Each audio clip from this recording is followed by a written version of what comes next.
So yan mga boss, naka-helmet na tayo. Ay nako, kalimutan mag-helmet, muntik na. So palabas tayo ng highway, medyo mayanig.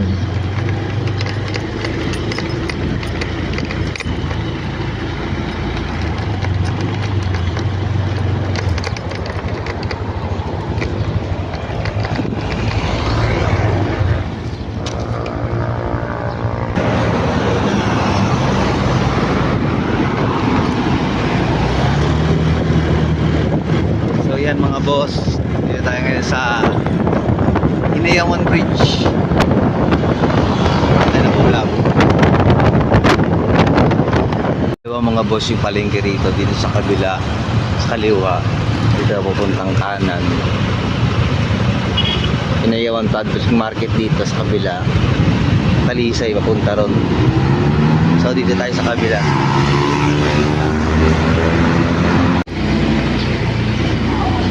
Pang panindang chorizo dito, meron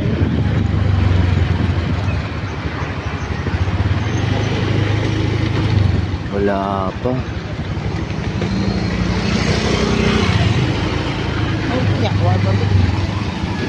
Wala pa silang paninda.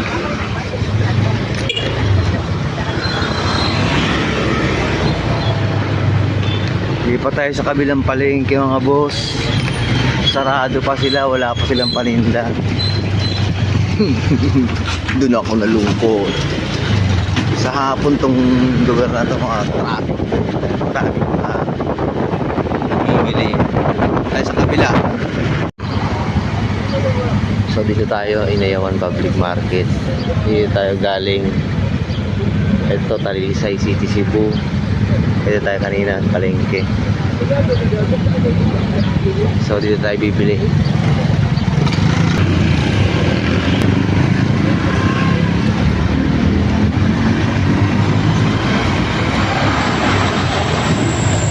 So yan,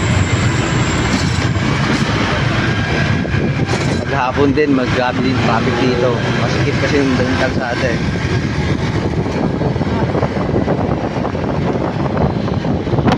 So yan mga boss, nandito na tayo.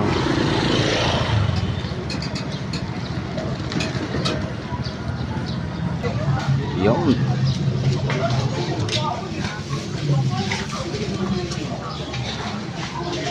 Tayo sa kabila.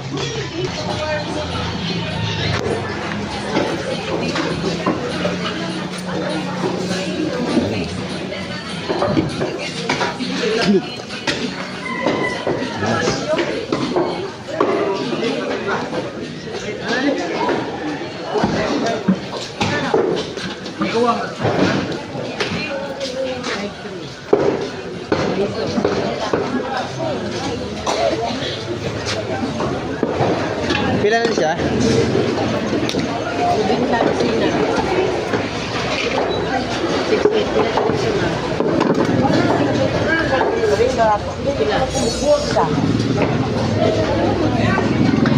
$90 raw isang dosena. 90 per dozen.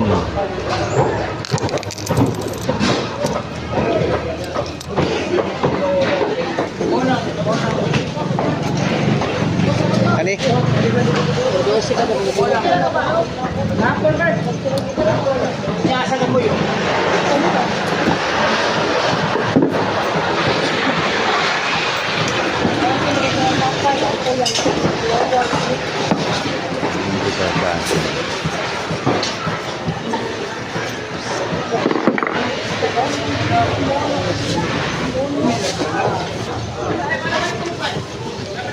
Away ba? Hindi sa kapala. 90 per dozen. Mamaya pagkaluto na 'to bibigyan kita. Uy.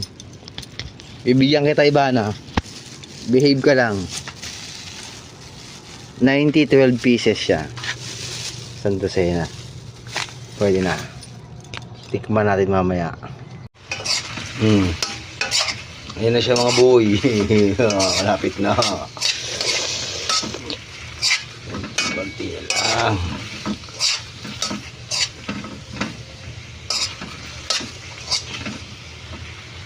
So yung mga boss, ito na. Try na natin. Palamig na rin ako ng kanin. Titikim muna tayo ng isang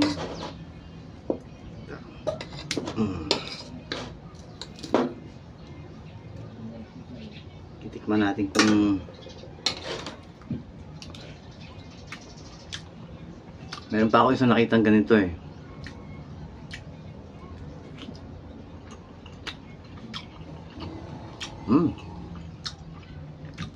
Masarap nga.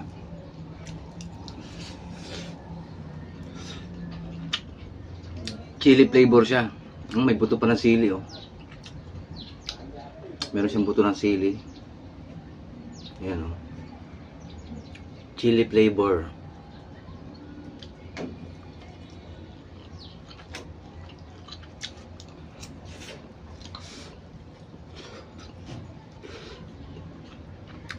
Meron pa ito isang klase nakita ko na bilog-bilog siya. Parang yun ang mas masarap. Titignan natin sa sunod na ano. Pumamalingkin natin. Wow! Masarap.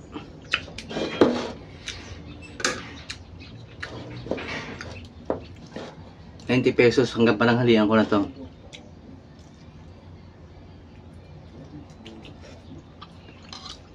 $12 piraso siya eh.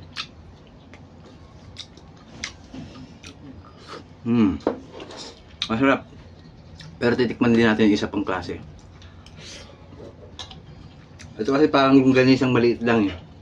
Yung chorizo di Cebu parang bilog-bilog siya eh.